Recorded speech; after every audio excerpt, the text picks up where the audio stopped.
اور یہ بیماری ہی ساری بیماریوں کی جڑ ہے۔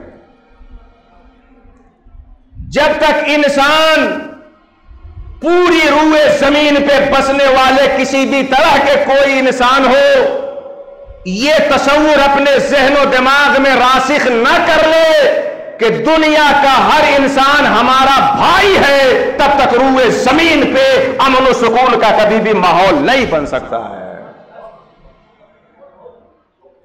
پوری دنیا میں بسنے والا انسان سب سے پہلے یہ مفروضہ اپنے ذہن و دماغ میں قائم کرے کہ کوئی بھی انسان ہو، کالا ہو یا گورا، پڑھا لکھا ہو یا ان پڑھ، متقی ہو یا عاصی، نافرمان ہو یا پرہیزگار، پیر ہو یا مرید، استاد ہو یا شاگرد، بادشاہ ہو یا رعایا، طبیب ہو یا مریض، کوئی بھی انسان جو اس روئے زمین پہ زندگی گزار رہا ہے وہ سب ایک ماں باپ کی اولاد ہے اور سارے انسان آپس میں بھائی بھائی ہیں۔ جب تک انسانیت اس مفروضے پہ نہیں آتی ہے آتنکواد کا خاتمہ نہیں ہو سکتا ہے، دہشت گردی کا خاتمہ نہیں ہو سکتا ہے۔ پوری انسانیت کو سب سے پہلے اس نقطۂ نظر پہ آنا ہوگا۔ اے انسانو انا خلقناکم من ذکر و انثی، ہم نے تمہیں ایک مرد و عورت سے بنایا، پھر تمہیں شعوب و قبائل میں تقسیم کیا تاکہ تم پہچانے جاؤ۔ آج جو ہماری آپسی تمیز ہے، ایک دوسرے کو دبوچ لینے کا جذبہ ہے، وہ اسی لیے نا کہ ہم سمجھتے ہیں ہم جیسا کون ہے صاحب۔ یہ چیز انفرادی زندگی سے اٹھتی ہے، ضلعی سطح پہ جاتی ہے، وہاں سے آگے بڑھتی ہے، صوبائی لیول پہ جاتی ہے، وہاں سے آگے اٹھتی ہے، کنٹری اور ملک کے لیول پہ جاتی ہے، وہاں سے آگے اٹھتی ہے، کانٹیننٹس پہ جاتی ہے، وہاں سے آگے اٹھتی ہے تو پھر الگ تہذیبوں کے تصادم تک لے جاتی ہے۔ لیکن یہ چیز یہاں سے اٹھتی ہے کہ ہم بہتر ہیں اور دوسرا ہم جیسا ہمارا بھائی نہیں ہے، ان حقوق کا مستحق نہیں ہے۔ یہیں سے رائی کا دانہ اٹھتا ہے اور دنیا میں پہاڑ بن کر کے آفتوں کو جنم دیا کرتا ہے۔ اللہ نے جو سب سے پہلی بنیاد کاٹ دی اس چیز کی وہ یہ دیکھیے، اے لوگو ہم نے تمہیں ایک مرد و عورت سے بنایا ہے۔ بھائی کوئی چیز آپس میں ایک دوسرے سے ممتاز کیسے ہوتی ہے؟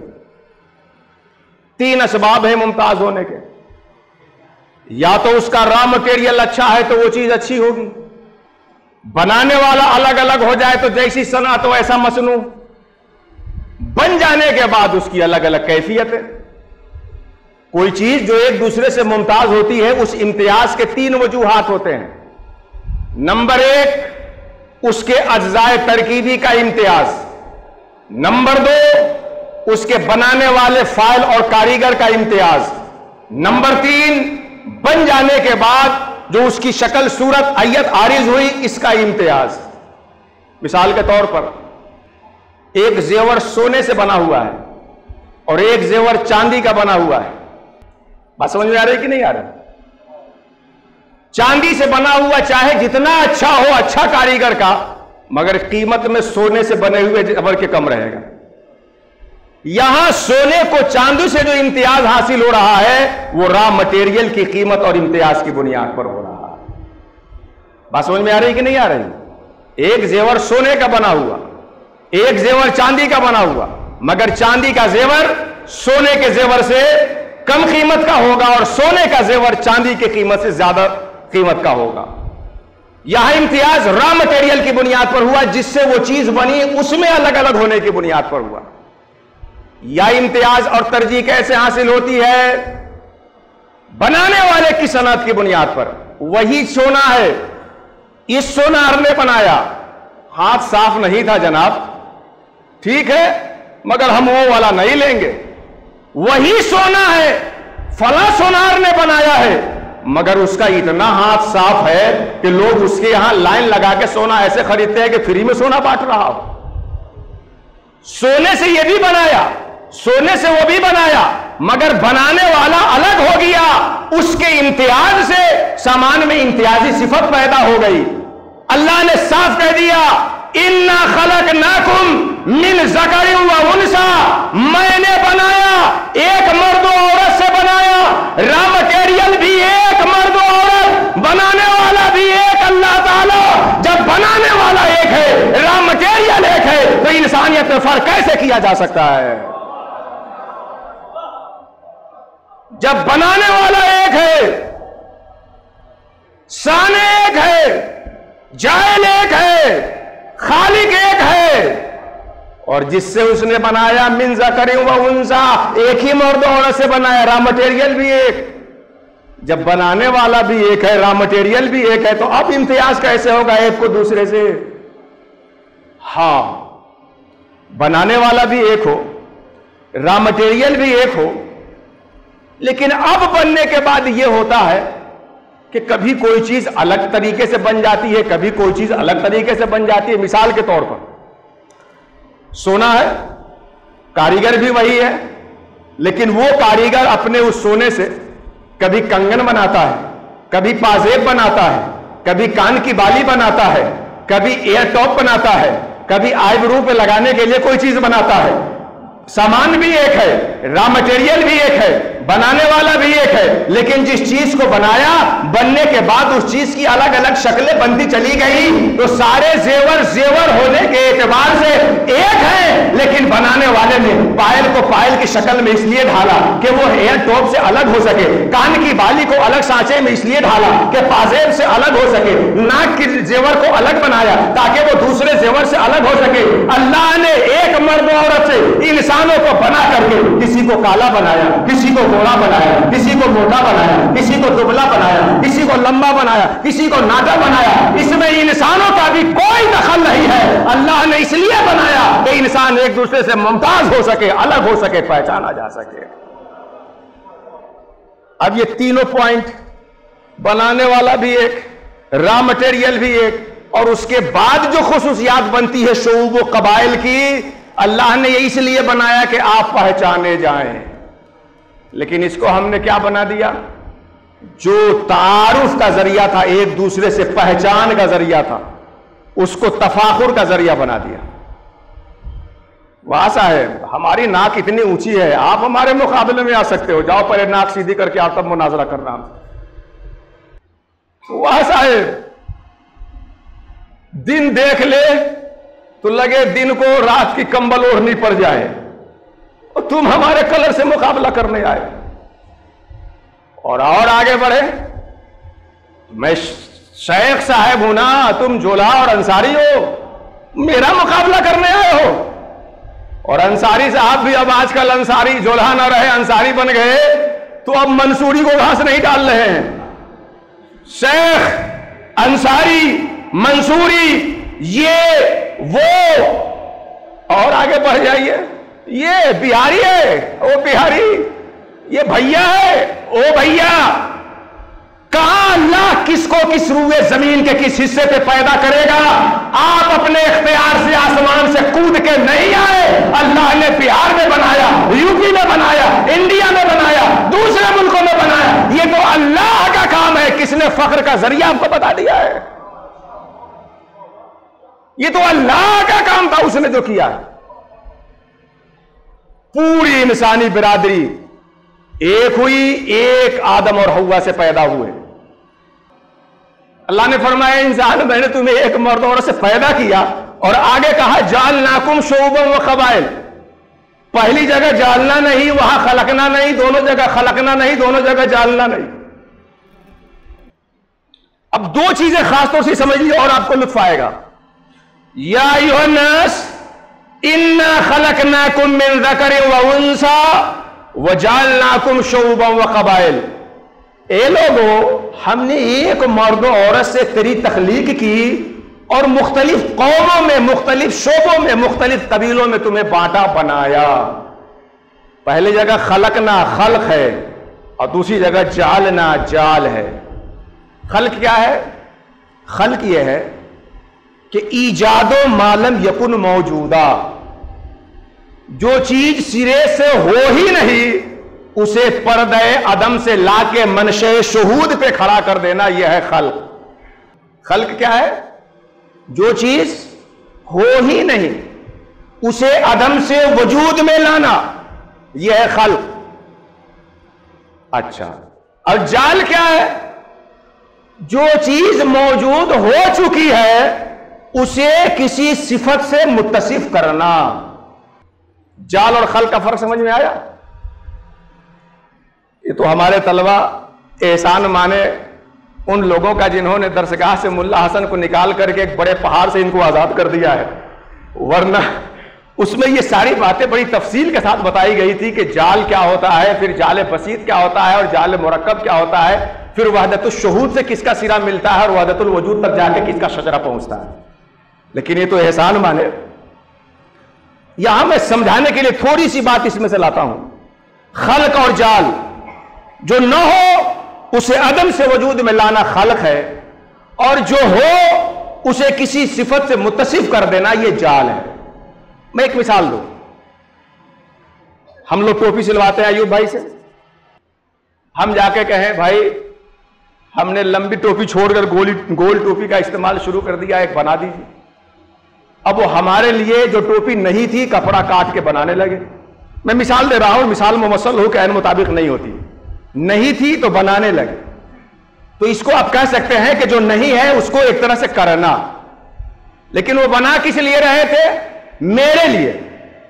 اتنے میں فہیم بھائی پہنچ گئے، وہ کہیں کہ فہیم ہم کو ممبئی جانا ہے، مولانا صاحب کو 2 دن بعد بنا کے دے دیجئے گا، ابھی ہم کو دے دیجئے۔ اب ہمارے لیے جو ٹوپی بنی تھی ایوب بھائی نے اس ٹوپی کو فہیم بھائی کو دے دی، تو جو نہیں تھی اسے بنایا، یہ خلق کہلاتا ہے۔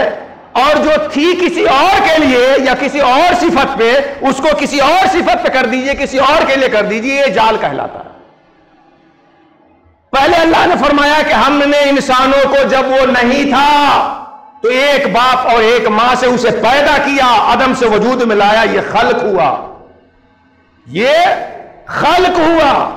اور جب بنایا تو بن جانے کے بعد زید کو الگ سے ممتاز ہونا چاہیے، بکر کو خالد سے الگ سے ممتاز ہونا چاہیے، ایک کو دوسرے سے پہچانا جانا چاہیے۔ تو اس کے لیے اللہ نے شعوب و قبائل بنایا، تو بنا دینے کے بعد جو ایک کو دوسرے سے ممتاز کیا، یہ ایک صفت کا اس بات ہوا، تو یہ جال ہو گیا۔ تو اصل ہے خلق اور فرع ہے جال۔ اصل چیز ہے کسی چیز کو عدم سے وجود میں لانا اور اس کو کسی کے لیے بنانا، یہ فرع ہے۔ اب آپ اصالتاً کیا ہے اور فرعاً کیا ہے، یہ 2 آیتوں سمجھ لیجئے۔ آپ شعوب و قبائل میں بنائے گئے ہیں تاکہ پہچانے جائیں، تو پہچان آپ کی فرعی صورت ہوئی۔ اور پیدا کس لیے کیے گئے؟ وَمَا خَلَقْتُ الْجِنَّ وَالْإِنسَ إِلَّا لِيَعْبُدُونَ، اللہ نے انسانوں کو جناتوں کو اپنی عبادت کے لیے پیدا کیا ہے، تو یہ عبادت ہے اصل مقصود۔ تعارف فرع ہے اور عبادت اصل مقصود ہے۔ اسی لیے تو آگے نتیجہ بتایا گیا کہ تعارف کی بنیاد پر کوئی اللہ کی بارگاہ میں معزز نہیں ہوتا۔ ان اکرمکم عند اللہ اتقاکم، مقصد کی بنیاد پر، تقوی کی بنیاد پر کوئی اللہ کی بارگاہ میں معزز ہوتا ہے۔ اب دیکھیے، خلقناکم من ذکر و انثی وجعلناکم شعوبا وقبائل، یہ پہلی چیز ہو گئی۔ دوسری چیز سنیے، ان اکرمکم عند اللہ اتقاکم، تم میں سب سے زیادہ متقی، جو سب سے زیادہ اللہ کے نزدیک عزت والا وہ ہے جو سب سے زیادہ تقوی والا ہو۔ اب دونوں موضوع کو ایک دوسری جہت سے دیکھیے۔ پہلی ساری چیزیں وہ ہیں جو آپ کے اختیار میں نہیں، شعوب ہونا، قبائل ہونا، کہاں پیدا ہو، کس کے گھر پیدا ہو، کیسے پیدا ہو، کیا ہماری صفتیں ہو، یہ ساری چیزیں ہمارے اختیار میں نہیں ہے۔ اور جو ہمارے اختیار میں نہیں ہے، اللہ نے بزرگی کا معیار بھی اس کو نہیں بنایا۔ ان اکرمکم عند اللہ اتقاکم، تم میں سب سے زیادہ معزز اللہ کے نزدیک وہ ہوگا جو تقوی والا ہے۔ اور تقوی انسان کا اختیاری شرف ہے۔ پتہ کیا چلا کہ اللہ تک پہنچنے کے لیے بپوتی وراثت نہیں چلے گی، محنت کر کے اپنے اندر کمال حاصل کرنا پڑے گا، تب اللہ تک پہنچیں گے۔ ان اکرمکم عند اللہ اتقاکم، 2 چیز ہو گئی۔ پہلی چیز جو آپ کے اختیار میں نہیں ہے، اور دوسری چیز جو آپ کے اختیار میں ہے۔ اس وقت امت کا بڑا عجیب رویہ ہے، جو ہمارے اختیار میں نہیں ہے اس کو کرنے کے لیے سب نچھاور کرنے کو تیار۔ جو اختیار میں نہیں ہے اس کو کرنے کے لیے پوری قوت صرف کرنے کو تیار، اور جو اختیار میں ہے نہ صاحب یہ کام تو اللہ کرے گا، حد ہو گئی۔ جو آپ کے اختیار میں نہیں ہے اسے کرنے کی کوشش کرتے ہیں، اور جو آپ کے اختیار میں ہے اس سے منہ پھیرتے ہیں۔ میں بتاؤں ایک دو مثال۔ حکومت بلا لینا صرف آپ کے اختیار میں نہیں ہے۔ ہم جمہوری ملک میں رہتے ہیں، عام لوگوں کے رائے سے حکومت بنتی ہے۔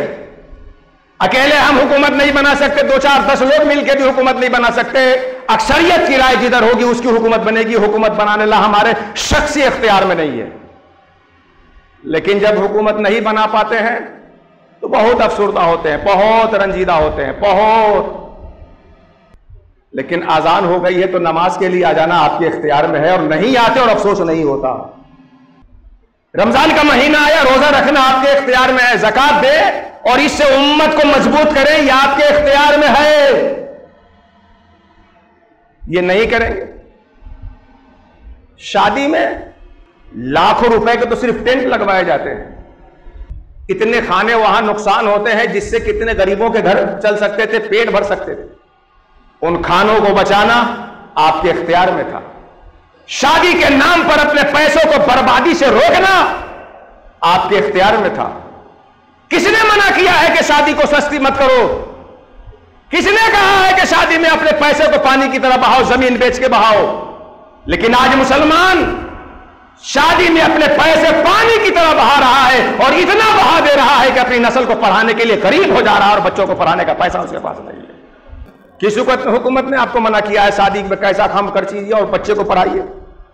جو آپ کر سکتے ہیں وہ آپ نہیں کر رہے ہیں، اور جو آپ نہیں کر سکتے یا جس کے کرنے سے قانون ہاتھ میں لینا پڑے گا وہ کام کر جاتے ہیں، لیکن جو آپ کر سکتے ہیں وہ آپ نہیں کر رہے ہیں۔ یاد رکھیے، آپ جو کر سکتے ہیں اس کے لیے کرنا، سبب استعمال کرنا، یہ ہے توسل۔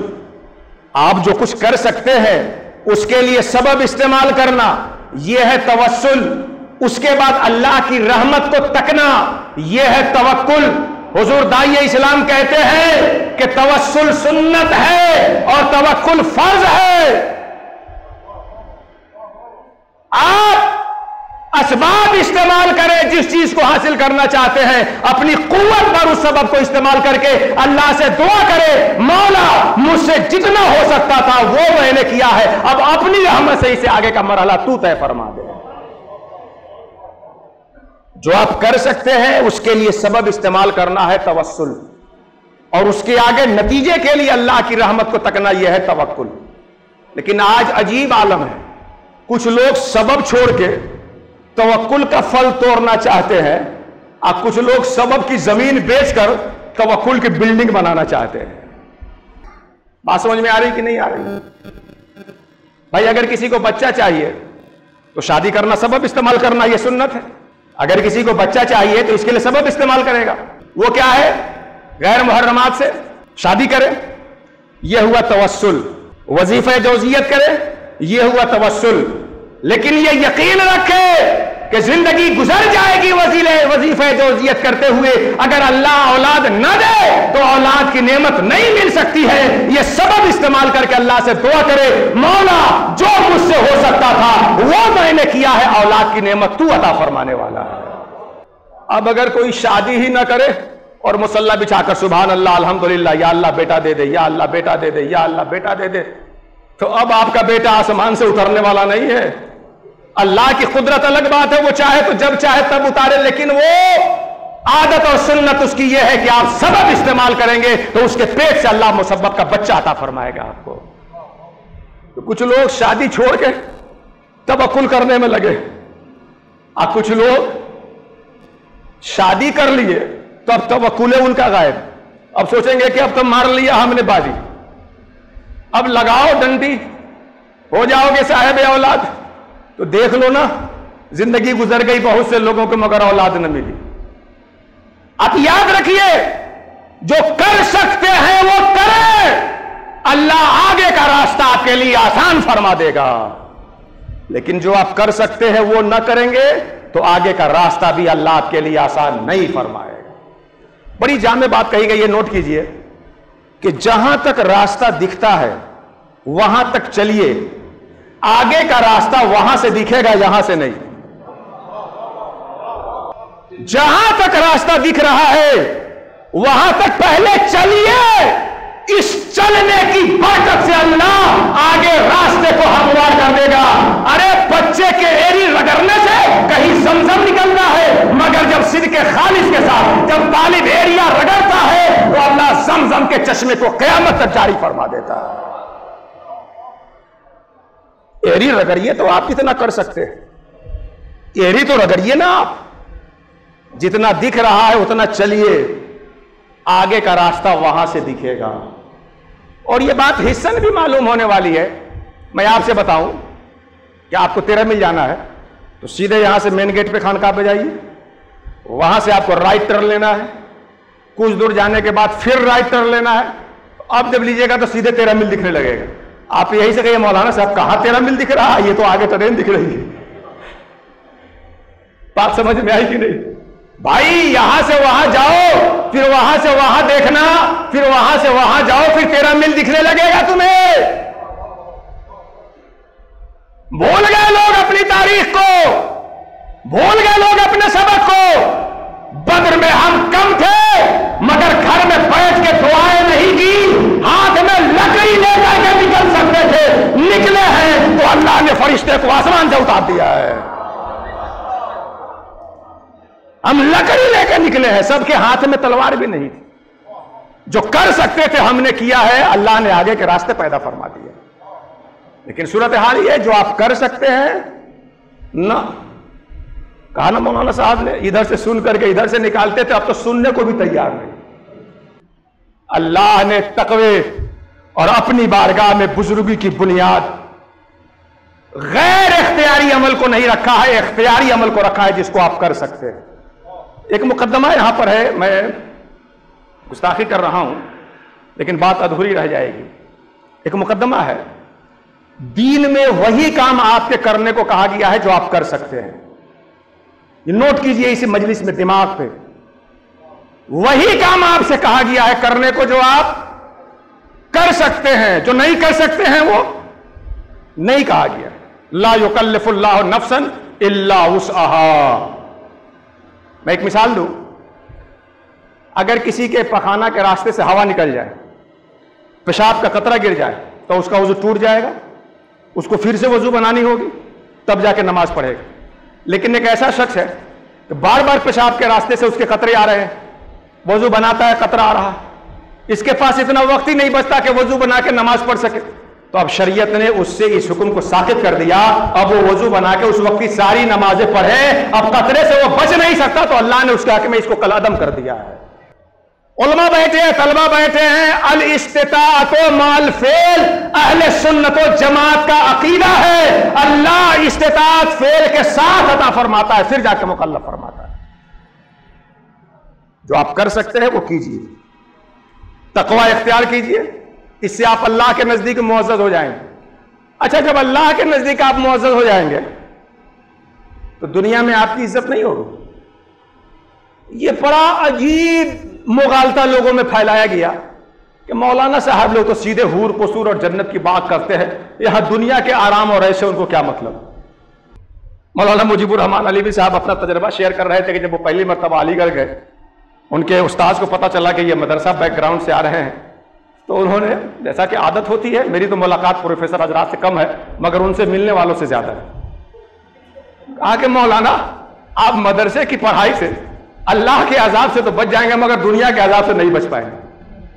یہ کن کے تصورات ہیں؟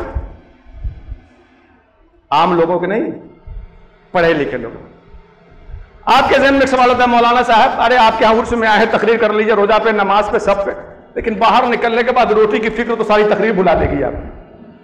آج کل بلڈوزر چلایا جا رہا ہے، مکان کی فکر تو آپ کی تقریر کا حاشیہ بھی ذہن میں نہ رہنے دے گی۔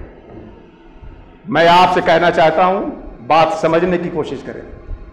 جب تقوی کی بنیاد پر انسان اللہ کی بارگاہ میں معزز ہو جائے گا تو جو خالق کی نظر میں محبوب ہو جائے وہ سب کی نظر میں عزت کے لائق ہو جائے گا۔ بات سمجھ میں آئی کہ نہیں ہے؟ نہیں آئی سمجھ میں؟ سنیے، کتاب میلہ لگاؤ، بڑا میلہ لگاؤ، مولانا رفیع اقبال صاحب کا جو چوائس ویلو ہے نا وہ بڑا ہائی ہے۔ ہم تو دیکھ کے تھک جاتے ہیں، اب مدرسے سے نظرانہ پاتے ہیں، مقررین بڑھ کے تقریر سے بھی نظرانہ پاتے ہیں، تب بھی ان کے ویلو پہ نہیں پہنچ پاتے ہیں، کتنا اعلیٰ ویلو ان کا ہو گیا۔ اور آج انہوں نے تحدیث نعمت میں کہا بھی ہے کہ لوگ پروگرام نہ بھی دے رہے ہیں مگر داعیہ اسلام کے صدقے اللہ تعالیٰ نے اپنی نعمتوں کا سلسلہ دراز فرمایا، اللہ ان کے صحت و سلامتی ساری چیزوں کو دراز فرمایا۔ میں تجربہ شیئر کیا، بڑا چوائس ویلو اعلیٰ ہے، ایڈوانس ہے۔ اگر کسی بازار میں کوئی چیز ان کو پسند آ جائے تو ہم جیسے جاب کرنے والے، کلمہ کلام کرنے والے کو وہ چیز پسند آئے گی کہ نہیں آئے گی؟ بتائیے۔ آپ ودھائک جی کے ساتھ جائیے سامان خریدنے کے لیے، وہ ایسے مال میں جائیں گے جہاں عام طور پہ کوئی نہیں جا سکتا، جب ان کے پسند کی چیز اس مال میں مل جائے گی تو ایک چپراسی کے پسند کی چیز مل جائے گی کہ نہیں مل جائے گی؟ جب تقوی کی بنیاد پر انسان اللہ کا محبوب ہو جاتا ہے، اس کا مکرم ہو جاتا ہے، تو اللہ کی مخلوق کے نزدیک مکرم کیسے نہیں ہو سکتا؟ یہ ہو ہی نہیں سکتا۔ اسی بھارت کی سرزمین پر حضور غریب نواز اس کی زندہ مثال ہے۔ جنہیں ہماری داڑھی پسند نہیں، ہمارے اذان پسند نہیں ہے، وہ چادر سروں پہ لے کے حضور غریب نواز کے پاس نذرانہ پیش کر رہے ہیں۔ کیوں؟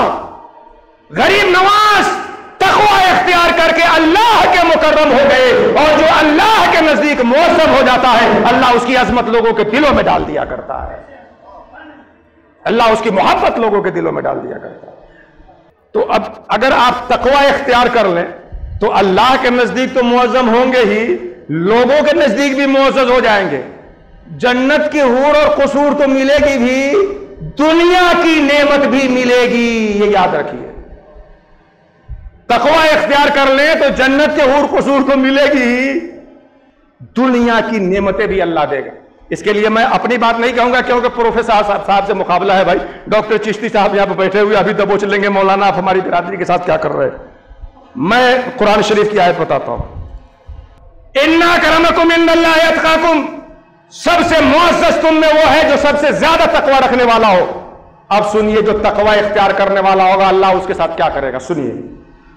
سورہ آراف کی آیت نمبر 96 اللہ فرماتا ہے وَلَوْ أَنَّ أَهْلَ الْقُرَىٰ آمَنُوا وَاتَّقَوْا، اگر بستیوں والے ایمان لا کے تقوی اختیار کر لے، لَفَتَحْنَا عَلَيْهِمْ بَرَكَاتٍ مِّنَ السَّمَاءِ وَالْأَرْضِ، تو ہم ان کے لیے زمین و آسمان کی برکتوں کے دروازے کھول دیں گے۔ صاحبو، یہ آخرت میں نہیں کہا جا رہا ہے برکات سماوات والارض، جو ایمان کے ساتھ تقوی اپنائے گا اللہ زمین و آسمان کی برکتیں اس کے اوپر انڈیل دے گا۔ اور دوسری آیت دیکھیے، سورہ طلاق کی آیت نمبر 2، مَن یتق اللہ یجعل لہ مخرجا، جو اللہ سے ڈر رکھے گا اللہ اس کے لیے گنجائش اور وسعت پیدا فرما دے گا۔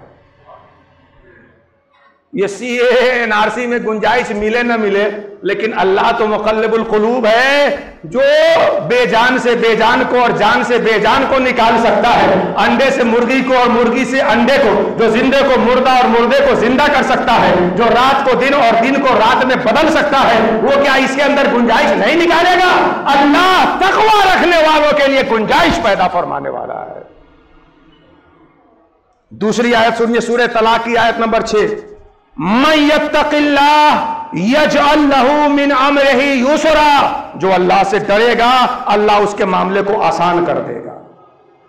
تیسری آیت اسی سورہ طلاق کی آیت نمبر 5، مَن یتق اللہ یکفر عنہ سیئاتہ ویوجب لہ اجرا، جو اللہ سے ڈرے گا اللہ اس کے گناہوں کو معاف کر کے کفارہ کر دے گا اور اس کے اجر کو بڑھا دے گا۔ یہ ہے تقوی۔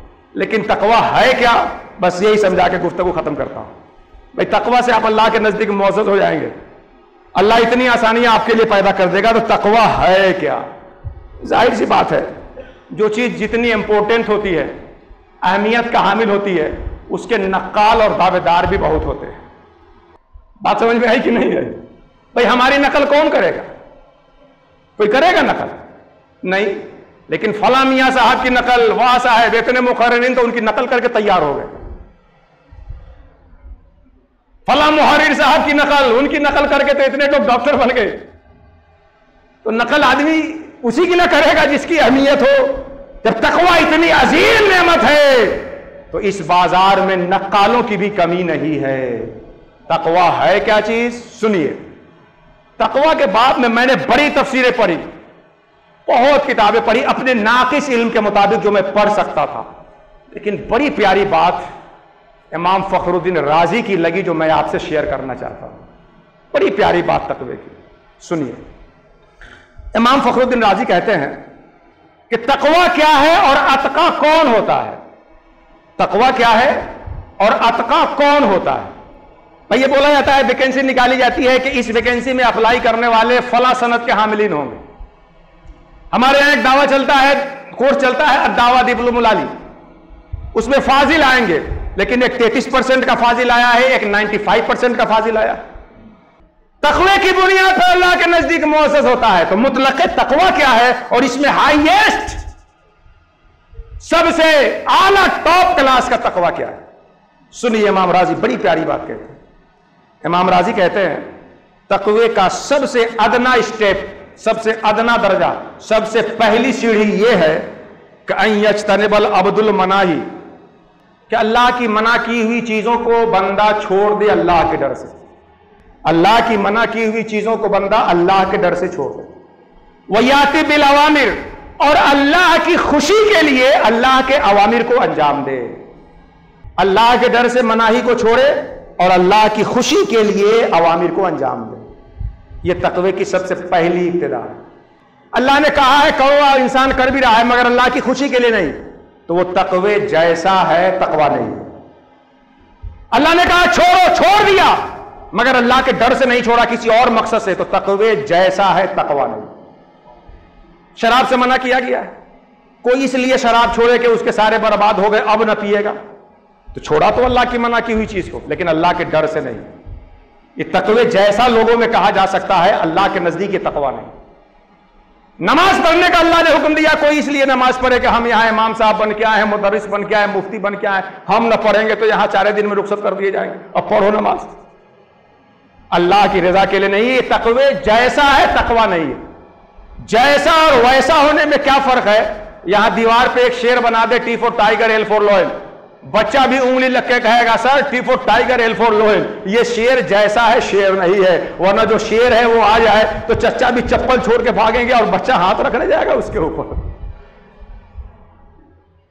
تقوی کا سب سے پہلا مرتبہ یہ ہے کہ اللہ کے لیے اوامر کو انجام دیا جائے اور نواہی سے رک جایا جائے۔ اوامر مدارس میں سیکھ لیں گے، نواہی کے احکام مدارس میں سیکھ لیں گے، مگر اللہ کے لیے کرنا خانقاہوں میں بزرگوں کے ہاں گئے بغیر نہیں ہو سکتا ہے۔ اللہ والوں کے پاس جائیں گے تب اللہ سے رشتہ جڑ جائے گا، اللہ کے لیے کریں۔ یہ تو ادنا درجہ ہوا نا، اتنا کرے کوئی تو پاس ہو گیا۔ آگے سنیے، یہ تو تقوی ہوا، متقی ہوا۔ اتقی کون ہوگا؟ قرآن میں اللہ نے کہا اکرمکم اتقاکم، اتقی کون ہوگا؟ یہ سنیے خاص طور سے ارباب طریقت، اتقی کون ہوگا؟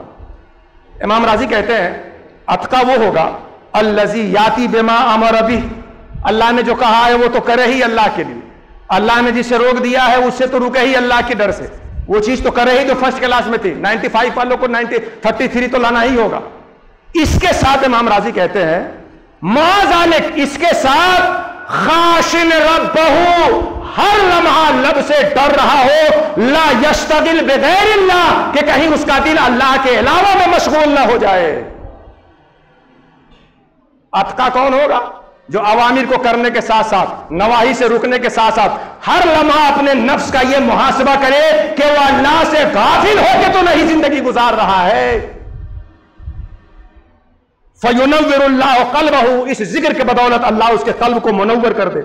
فَإِنِ الْتَفَتَ لِحْظَةً إِلَىٰ نَفْسِهِ، ایک لمحے کے لیے بھی ذکر الہی سے اگر نفس کی طرف آیا، اپنی اولاد کی طرف آیا، ماں سوا کی طرف آیا، جَعَلَ ذَلِكَ جَنْبَهُ، تو اس اترنے کو وہ گناہ سمجھتا ہے اور راتوں رات آنسو بہا کے اس گناہ کو دھونے کی کوشش کرتا ہے۔ یہ اتقی ہے، جو اتقی ہوگا اللہ کے نزدیک مکرم ہوگا۔ اچھا، آخری بات، آدمی جو کرنا ہے وہ کرے، اچھا کرنے میں بھی جو کر چکا ہے وہ تو اور آسان ہوتا ہے. آپ چاہتے ہیں کہ اللہ کے نزدیک معزز ہو کر روئے زمین پہ عزت سے رہیں تو جو کر چکے ہیں وہ کیجئے. کیا کر چکے ہیں؟ امام جلال الدین سیوطی کی ایک بات بتا کر کے اپنی گفتگو سمیٹتا ہوں. جلال الدین سیوطی کہتے ہیں کہ بچوں کی 5 خصلت ایسی ہے کہ بڑے لوگ اگر اپنے اندر اپنا لیں تو وہ اللہ کے دوست اور ولی بن جائیں گے, اللہ کے معزز بن جائیں گے. کتنی خصلت بچوں کی؟ اور بچپنے میں جو آپ کیے ہیں وہ تو ہوگا نہیں یاد آپ لوگوں کو. نہیں یاد ہوگا تو کسی بچے کی صحبت میں 2-4 دن رہ جائیے گا, پورا سبق دہرا دے گا. بچپنے کی 5 خصلتیں ہیں, اگر بڑوں میں آ جائے تو اللہ اسے اپنا دوست بنا لے گا. پہلی خصلت ہم الباکون, بچے نرم دل ہوتے ہیں, بات بات پہ رونے والے ہوتے ہیں. یہ تو آپ کر سکتے ہیں نا. رات کو جب خلق سو رہی ہو مصلی بچھا کے رب کے پاس چلے آئیے, سجدہ کیجئے, روئیے. جیسے بچہ رو کر اپنی ضد منوا لیتا ہے, ہم رو کر اللہ سے اپنے گناہوں کی مغفرت کروا لیں. یہ بچوں کی پہلی خصلت ہو. پہلی چیز جو آپ کر سکتے ہیں اور آپ کو کرنا ہے آج کی تقریر کے بعد, اپنے دل کو نرم کریے. جزا اللہ جن سے عمل سے دیتا ہے. آپ اپنا دل نرم کریے گا, لوگوں کا دل آپ کے لیے نرم ہو جائے گا. یہ ایک مستقل ٹاپک ہے, یہ الگ بتائیں گے. آپ دل نرم کر لیجیے. دوسری چیز بچوں کی خصلت کیا ہے؟ یجتمعون علی التراب, زمین پہ جہاں چاہتے ہیں بے دھڑک بیٹھ جاتے ہیں, ان میں غرور نہیں ہوتا. آجور سے ہے نا, ہمارے بچے کو ماں نہلا دھلا کے نیا والا کرتا پہنائی, اور تھوڑی دیر میں دیکھا کہ جا کے زمین پہ بیٹھ کر عاشر ہمارے پڑوسی مولانا متبر صاحب کا لڑکا وہ کھیل رہا ہے. اور ہم لوگ بھائی جمعہ کے دن گئے ہیں نا مسجد میں, ذرا کرش نہ ٹوٹے. سجدے سے سر اٹھانے کے بعد کرش کی فکر ہوتی ہے, سجدے میں دل حاضر تھا کہ نہیں اس کی فکر نہیں ہوتی ہے. یستمعون علی التراب, جہاں جگہ ملے وہیں بیٹھ جاتے ہیں, اپنے اندر غرور نہیں پالتے, سب سے عاجز اپنے آپ کو مانتے.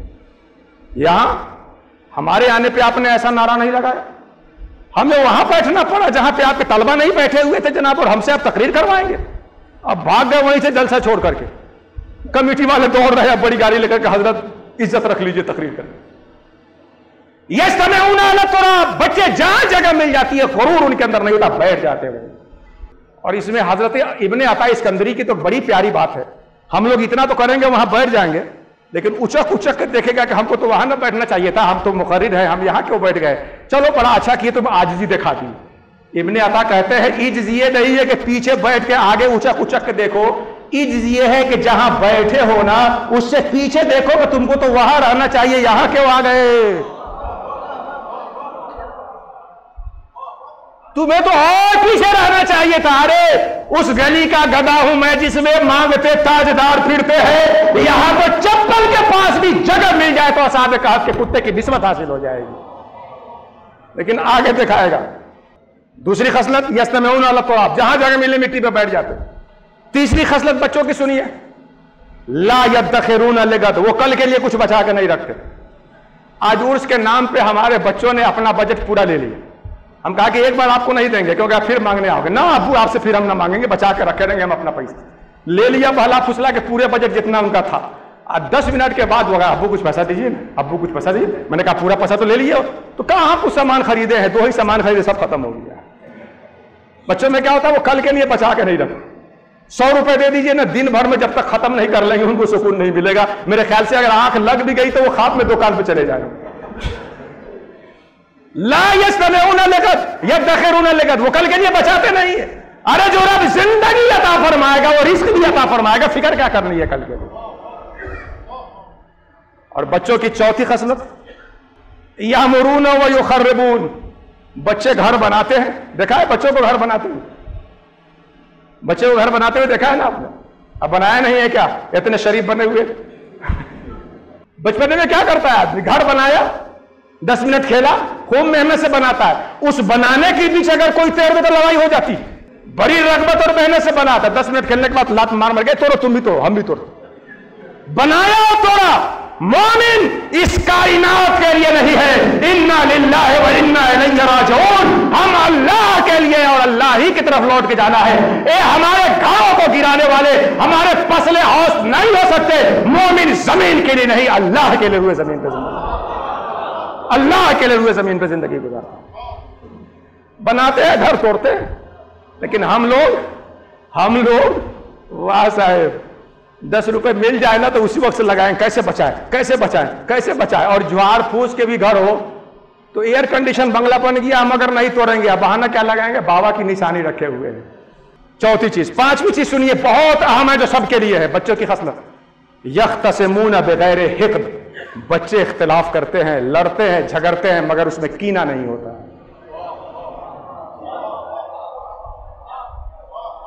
بچے لڑتے ہیں اور بچوں سے زیادہ کون لڑے گا جناب؟ ابھی 10 منٹ تیار ہو کے نکلا اور پڑوسی کے بچے کے گردن میں ڈال کر کے ہاتھ خوب لیلا مجنو کی دوستی کی یاد دہرائی جا رہی ہے. اب تھوڑی دیر میں وہ اس کے چوٹی کاٹا وہ رونے روتے اپنے گھر وہ روتے روتے اپنے گھر. اور اس رونے سے دونوں کی ماں میں لڑائی ماں سے باپ میں لڑائی. ابھی جنگل کی آگ طرح سلسلہ جاتے ہی رہتا ہے کہ وہ اس کی گردن میں ہاتھ ڈال کے وہ اس کی گردن میں ہاتھ ڈال کے پھر کھیلنے لگتا ہے. یختصمون بغیر حقد. بچے اختلاف کرتے ہیں مگر ان میں کینہ نہیں ہوتا. آپ علم رکھتے ہیں اختلاف کیجئے, آپ فکر رکھتے ہیں مگر اختلاف کیجئے, مگر جس سے اختلاف کیجئے اس کی عزت کیجئے اور جو اختلاف کرے اس کی بھی قدر کرنے کی کوشش کیجئے. یہ 5 چیزیں جو آپ کر سکتے ہیں کیا بلکہ جو کر چکے ہیں کر لیجئے تو اللہ آپ کو اپنا معزز بنا لے گا. اور جو اللہ کا ہو جائے گا من کان للہ کان اللہ لہ. جو اللہ کا ہو جائے اللہ اس کا ہو جاتا ہے اور جس کا رب ہو جاتا ہے اس کا سب ہو جاتا ہے. کی محمد سے وفا تو نے تو ہم تیرے ہیں یہ جہاں چیز ہے کیا لوح و قلم دے دو.